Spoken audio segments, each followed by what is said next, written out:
परिमाप करके देखोगे तो 23 आवर्स 56 मिनट्स 4.091 सेकेंड्स। तो ये आपको बहुत अच्छे से याद रखना है।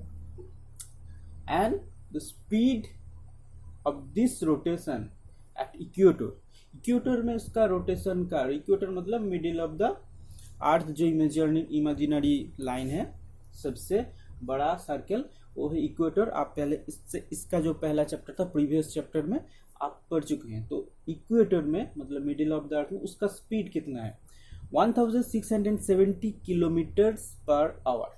ठीक है, 1 घंटा में इतना किलोमीटर वो घूम जाता है, तो ये उसका स्पीड है। अब वो जो घूमता है उसका रोटेशन में वो एक एंगल से घूमता है, तो उसका एक्सिस जो है वो वर्टिकल नहीं है। मतलब वर्टिकल मतलब 90 डिग्री लाइन, वर्टिकल लाइन मतलब 90 डिग्री लाइन, मतलब जो एकदम ऊपर से नीचे तक एकदम सीधा लाइन अगर है तो वो होता है 90 डिग्री लाइन, वर्टिकल लाइन। लेकिन अर्थ अपने वर्टिकल लाइन मतलब सीधा ऐसे नहीं घूमता, वो थोड़ा ऐसे टेढ़ा होके ऐसे घूमता है। ठीक है, तो उसका टेढ़ा जो वो ऐसे घूमता है उसको हमने सीधा किया तो वो उसका एक्सिस हो गया। उसका टेढ़ापन को सीधा लोगे तो इमेजिनरी लाइन जो निकलेगा वो हो गया एक्सिस। अब वो कितना एंगल में टेढ़ा रहता है, ठीक है, कितना एंगल में वो टेढ़ा रहता है, उसका एंगल कितना है 23.5 डिग्री।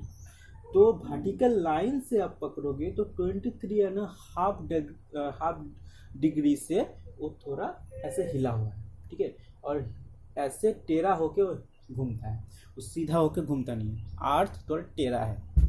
अब अगर आप उसके जो ऑर्बिटल प्लेन है उसके ऊपर उसका एंगल देखोगे तो वो होगा 66.5 डिग्री।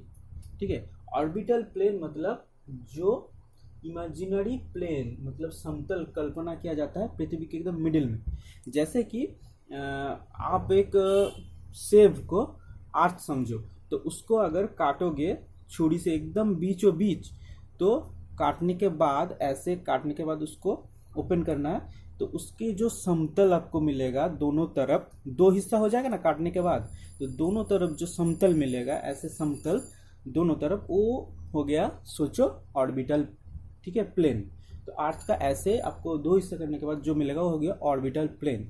तो उस ऑर्बिटल प्लेन के हिसाब से उसका एक्सिस का एंगल है 66.5 डिग्री सेल्सियस। लेकिन अगर वर्टिकल लाइन से देखोगे मतलब वो असल में कितना टेढ़ा हुआ है 23.5 डिग्री। ठीक है, तो ये है उसका angle 66.5 degree with its orbital plane and 23.5 degree with the vertical line. Okay, अब आते हैं इफेक्ट्स, मतलब इसके प्रभाव, रोटेशन के वजह से क्या क्या होता है पृथ्वी में। What is the effects of the rotation.